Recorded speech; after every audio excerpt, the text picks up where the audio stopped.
이번에는 요소별 원가 계산 중 재료비에 대해서 배워보도록 하겠습니다. 교재는 62페이지가 되겠습니다.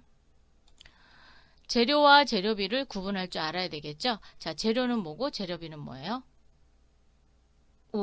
재료는 제품의 제조에 소비할 목적으로 보관하고 있는 재고자산의 형태를 띠고 있는 게 재료, 즉 원재료, 부재료 이렇게 얘기합니다.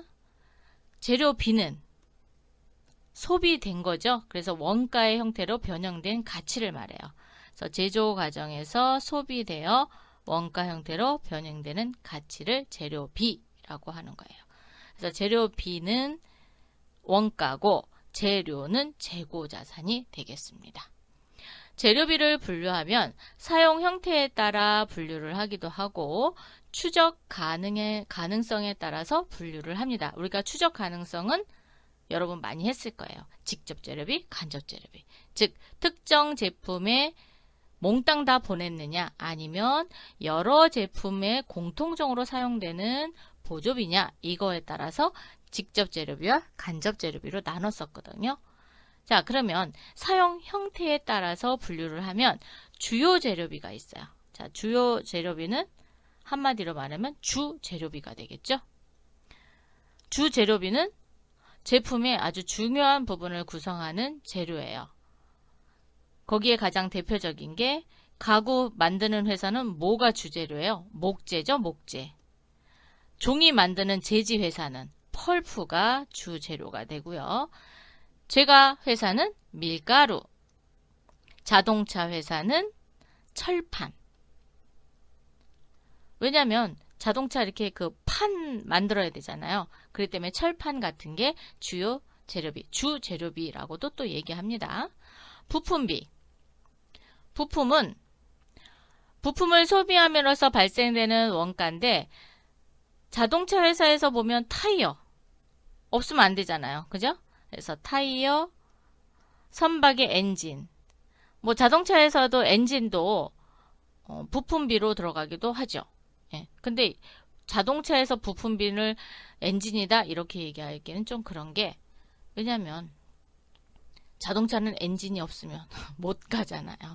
예. 그래서 그냥 타이어 정도 그 정도로 보시면 될 것 같습니다. 그 다음에 이제 보조 재료비가 있어요. 보조 재료비는 제품을 만들기는 만드는데 들어가기는 해요. 그런데 보조적으로 쓰는 거예요. 그래서 잠깐 쓰는 거. 가구 회사에서 보조 재료비는 못. 의료에서는 단추. 이런 것들이 뭐 실이나 단추 이런 것들이 보조 재료비로 들어가고요. 소모 공구 기구 비품이라고 있어요. 자, 소모 공구 기구 부품. 어렵죠? 네. 이렇게 짧게 얘기해서 소모공구라고 많이들 얘기하거든요. 자, 소모공구는 비품으로 잡기에는 조금 뭐랄까 가격이 좀 이렇게 얼마 안 되는 거, 그리고 또 자주 바뀌는 거, 내용 연수가 뭐 길지 않은 거. 예를 들면 드라이브, 망치, 뭐 온도계, 전력계 이런 것들은 사용하고 얼마 안 있으면 고장이 나거나 이러잖아요. 이런 거를 소모 공구 기구 비품비라고 합니다. 그래서 짧게 얘기해서 소모 공구비 이렇게 얘기하기도 해요. 사용 형태로 분류한 거를 가지고 우리가 추적 가능성에 따라 분류할 때 직접 재료비에는 어떤 것이 들어가냐면 주 재료비와 부품비가 직접 재료비예요. 즉 그 물건을 만드는데 들어가는 재료와 부품이기 때문에 그게 직접 재료비. 간접은 그렇죠. 보조 재료비나 또는 소모 공구 기구 비품비 이런 것들이 간접 재료비에 해당이 됩니다. 거기에만 쓰는 게 아니잖아요. 다른 뭐 B라는 제품을 만드는데도 사용을 하기 때문에 이런 게 간접 재료비가 되겠습니다. 두 번째, 재료의 매입과 출고입니다. 자, 재료의 매입은 사용하는 부서에서 요구가 있을 때마다 공급을 해줘야 되는데 미리 적정 수준의 재고를 보관하고 있지 않으면 그때그때 바로바로 공급해 줄 수가 없겠죠. 그래서 원활한 생산활동을 통해서 제공을 해주기 위해서 미리 매입을 해 놓는 겁니다. 자, 재료를 매입할 때는 재료라는 자산명으로 모아놓고 있어요. 차변에. 재료 주비가 있고 재료 부비, 즉 주재료비가 있고 부재료비라고 이야기하기도 합니다. 자, 재료 주비라는 것은 순수한 재료의 가격을 이야기합니다. 그래서 순수 매입 가격. 그런데 매입 애누리를 받았다든가 또는 매입 할인을 받았다든가 또는 반품이 돼서 내보낼 수 있겠죠. 이런 부분에 대해서는 즉 매입 애누리, 매입 할인, 매입 환출, 매입 원가에서 차감하셔야 돼요. 가격을 깎아서 받았고 대금을 깎아준 거고 깎아서 받았죠. 그리고 매입 환출은 반품한 겁니다. 이런 거를 다 뺀 순수 매입 가격만 재료 주비로 들어가고요. 재료 부비에는 외부에서 발생되는 것도 있지만 내부에서 발생되는 것도 있어요. 외부는 가장 대표적인 게 운임입니다. 운임. 그리고 뭐 수수료, 하역, 그 다음에 보험료 이런 것들이 등등등등이 생기겠죠. 내부는 그렇죠. 회사 내 운반 비용입니다. 서울에서 공급을 그러니까 서울에서 매입을 해서 공급하는 데는 저 지방이에요. 그러면 내부에서 이동해야 되겠죠. 이때 드는 운반비 이게 내부 재료부비로 설정이 됩니다. 이렇게 재료를 매입해서 재료로 모아놨던 거를 재료를 출고를 할 거예요. 누가 요구를 해요? 생산부서에서 재료 출고해 주세요. 제품 만들 겁니다. 이러면서 재료 출고 전표라는 거 아니면 재료 출고 청구서, 품위서 이런 것들을 이용해서 보내달라고 합니다. 그러면 보내줘야 되겠죠.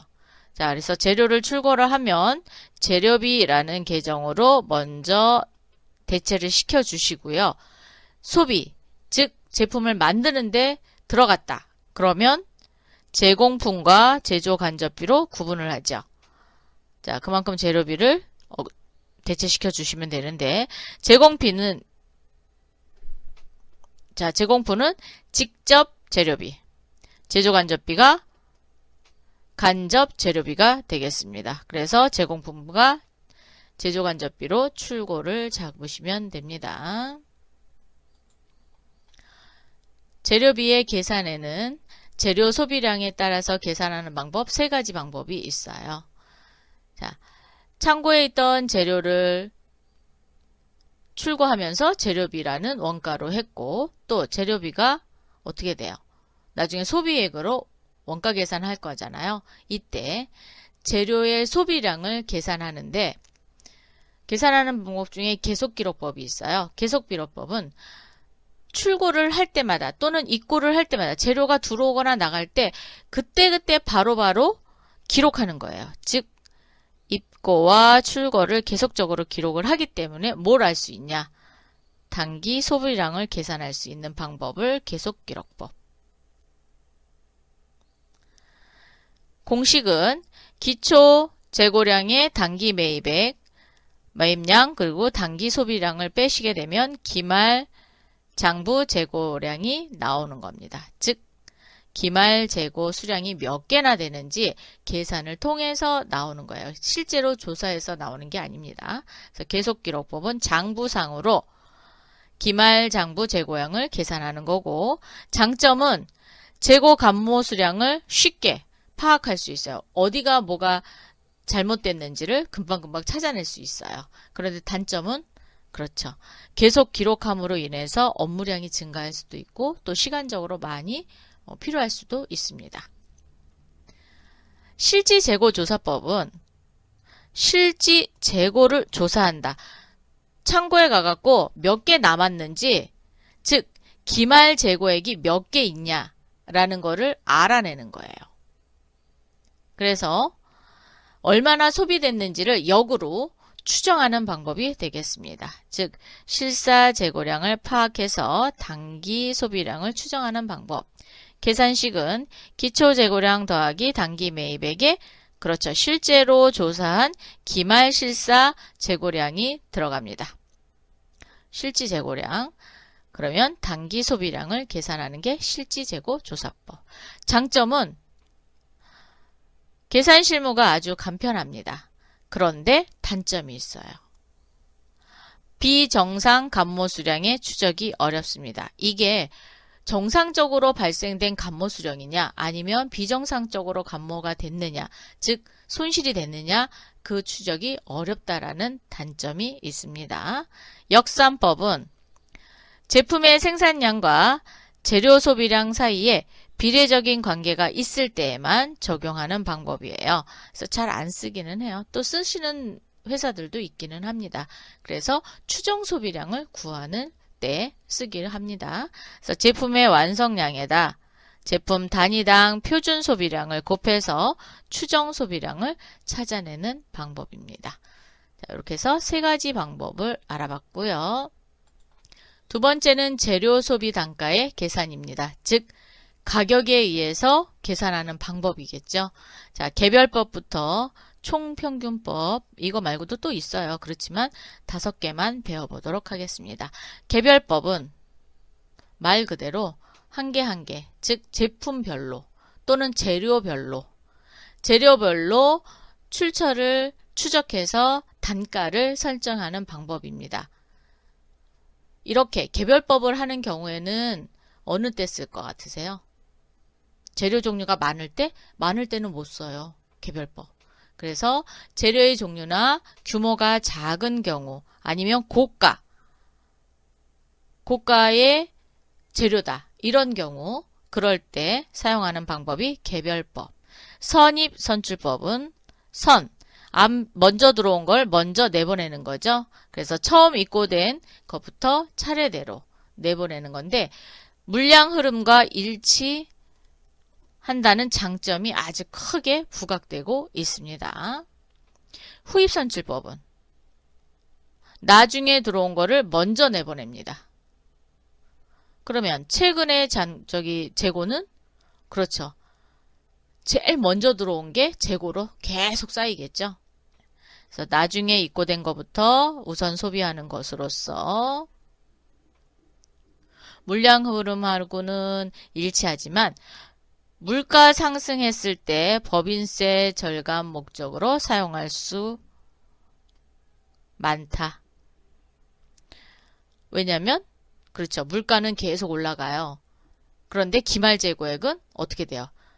가장 낮은 가격으로 한 게 계속 재고액으로 쌓이잖아요. 그래서 그만큼 비용, 매출 원가가 많이 산정이 됩니다. 그래서 절감 목적으로 사용하는 경우가 많습니다. 그런데 우리나라에서는 후입선출법을 인정해주고 있지 않아요. 그래서 사용 안 하시는 회사들도 많습니다. 대부분 선입선출법 아니면 이동평균법 이렇게 사용합니다.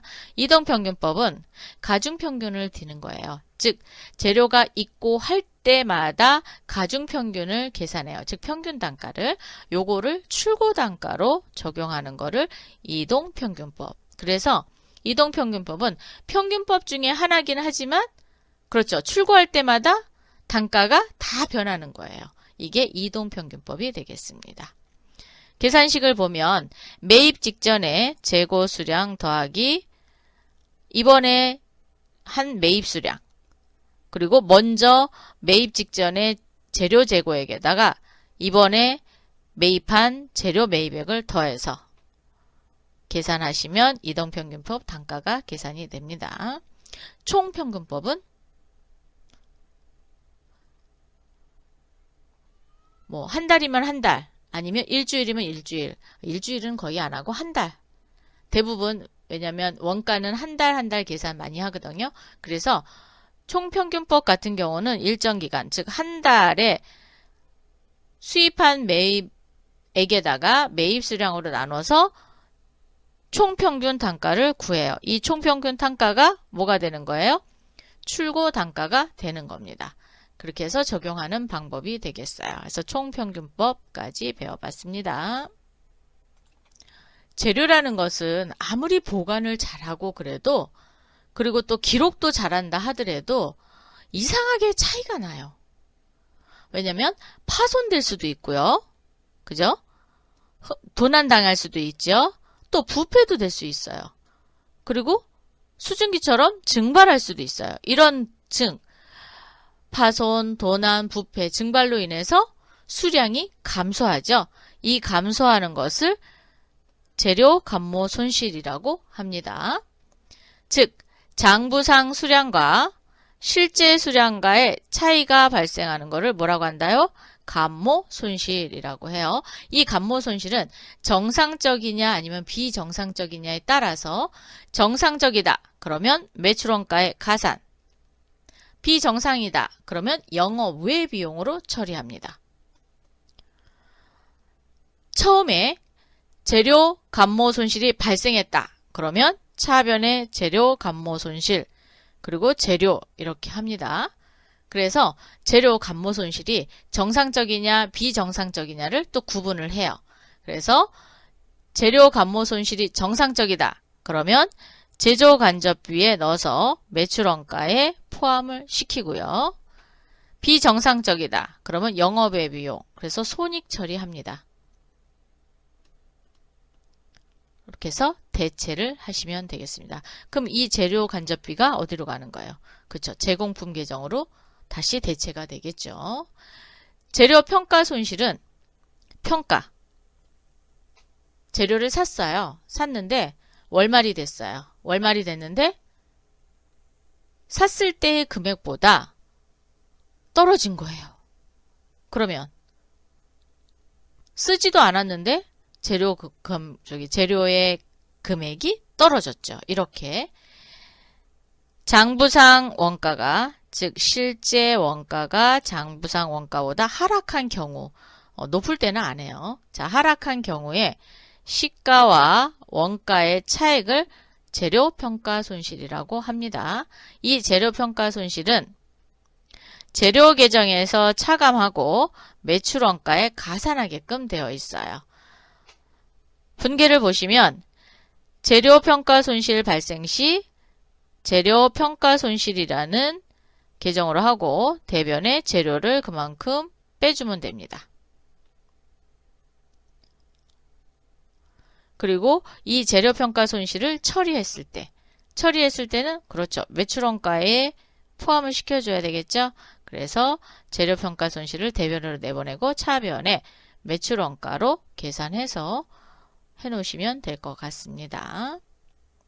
자, 물가상승 시 이익이 가장 적게 나오는 재고자산 평가 방법은 뭘까요? 후입선출법입니다. 후입선출법. 자, 물가상승으로 인해서 이익이 가장 적게 나오는 재고자산 평가 방법. 그럼 가장 높은 거는 선입선출법. 선입선출법입니다. 선입선출법이 가장 높아요. 물가가 계속 상승할 때 이익이 가장 크게 나옵니다.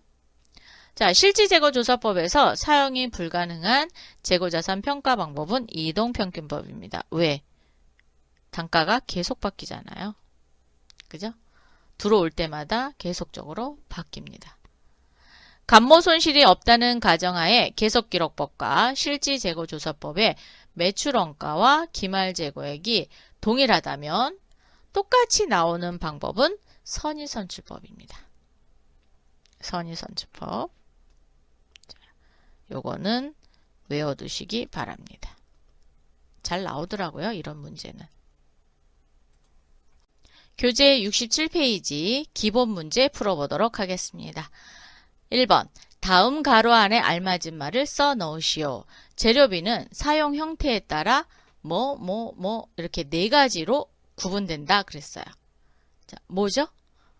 주요 재료비. 네, 맞아요.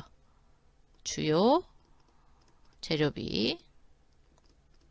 또 부품비. 보조 재료비. 그리고 긴 거 있었죠? 소모, 공구, 기구, 비품비 등으로 구분한다. 두 번째, 제품의 추적 가능성에 따라 주요 재료비와 부품비는 뭘로 가였죠? 직접 재료비.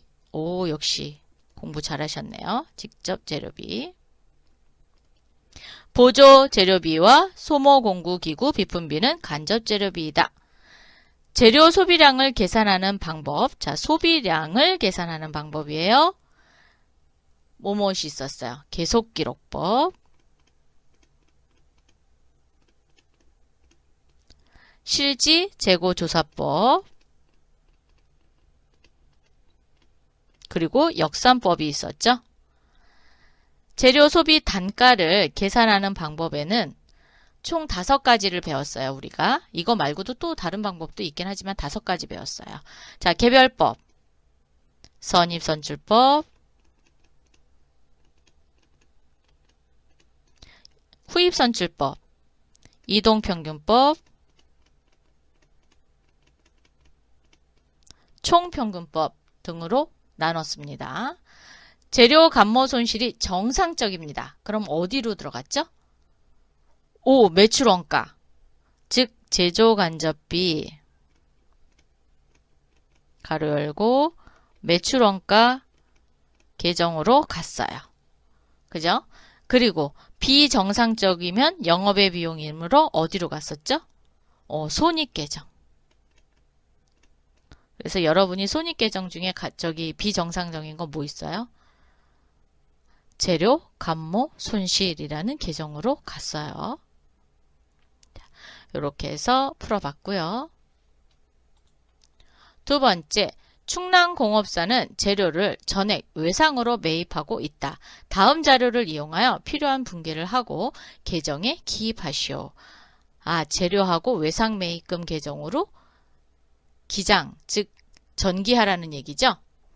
재료의 전월 2월액은 10,000원이다. 얘는 기초니까 어디로 가요? 재료의 전월 2월에 10,000원 가죠? 10,000원. 재료 외상 매입액. 그럼 매입시네요. 그죠? 자, 차변에 재료라고 하고요. 금액은 150,000원. 외상이니까 외상 매입금이 되죠. 150,000원. 자, 이렇게 했으니까 재료의 차변입니다. 지금 여기 차변이죠? 그럼 여기에다가 상대 계정인 외상 매입금 씁니다. 여기다 외상 매입금 쓰세요. 저는 그냥 줄여서 쓸게요.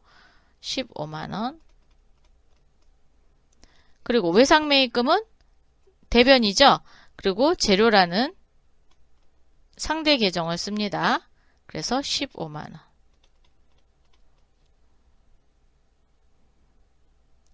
재료 출고액은 145,000원. 자, 재료 출고액은 어디로 가죠? 재료비라는 계정으로 넘기죠. 그래서 차변의 재료비 145,000원. 그러면 그거만큼 재료를 줄여줍니다. 대변의 재료 145,000원.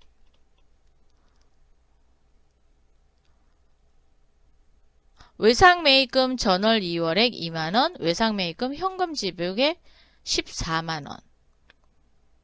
그러면 여기는 지급시니까 외상 매입금 지급한 거죠? 자, 그러면 전월 2월액 먼저 쓰도록 할게요. 외상, 여기 안 했네요. 재료는 재료비. 재료비에 145,000원. 그리고 외상으로 지급했으니까 외상 매입금 140,000원, 현금 140,000원. 외상 매입금 차변에 있죠? 그럼 차변에 상대 계정인 현금가 옵니다. 현금 140,000원. 전월 2월액은 20,000원이래요. 20,000원. 자, 그러면 장부를 한번 마감해 볼까요? 160,000원. 여기도 160,000원. 그러면 다음 달로 넘어가는 게 얼마예요? 15,000원이죠? 자, 15,000원이 기말 재고액이 되겠습니다. 외상 매입금은 170,000원.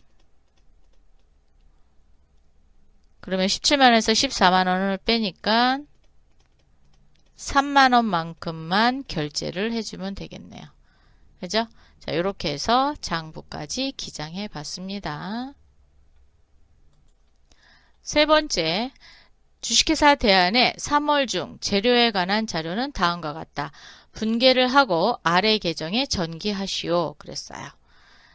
자, 여러분도 직접 전기하셔야 됩니다. 월초 재고 재고액 2만원. 자, 월초는 재료에 전기 전월 2월로 2만원 갖고 오세요.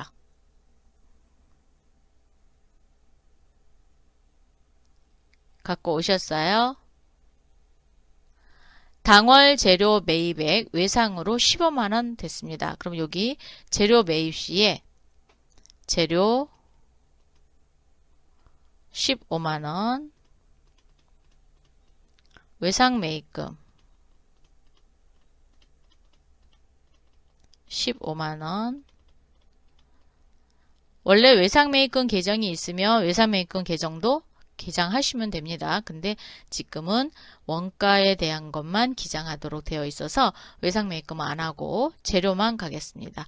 재료 차변이죠. 그러면 차변에 상대 계정이 외상 매입금 15만원 이렇게 기록합니다. 오쿠. 그런데 매입 환출 및 애누리가 있네요. 그죠? 그러면 재료가 대변으로 나가야 되잖아요. 그죠? 자, 그러면 외상 매입금과 반제 처리하는 걸로 할게요. 차변에 외상 매입금을 10,000원 줄여주시고요. 재료를 10,000원 줄여주겠습니다.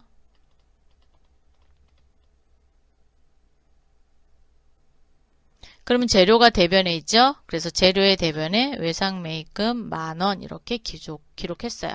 또는 여기 외상 매입금 여기에서 10,000원을 공제하셔도 됩니다. 근데 이제 여러분이 좀 이해하기 편하기에는 이렇게 외상 매입금 이렇게 반제 처리하기도 해요. 상계 처리한다 그러죠? 네. 재료의 공장 출고분은 11만원을 작업 현장에 출고하다. 자, 출고하다 그러면 재료비로 넘긴다라는 거죠. 그래서 차변의 재료비 11만원, 재료 11만원. 자, 재료비부터 가면 재료비 계정에 차변에 재료가 들어옵니다. 그래서 이렇게 11만원 들어왔고요. 재료는 대변이죠. 대변에 재료비 계정 들어오고요.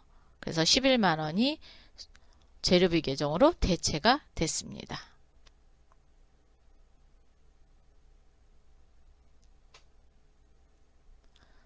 이번에는 재료 소비액이에요. 재료 소비액 중 9만원은 직접 소비액이고 2만원은 간접 소비액이다. 직접 소비액은 제공품. 그죠? 간접은 제조 간접비로 넘어가죠. 자, 그러면 제공품 9만원.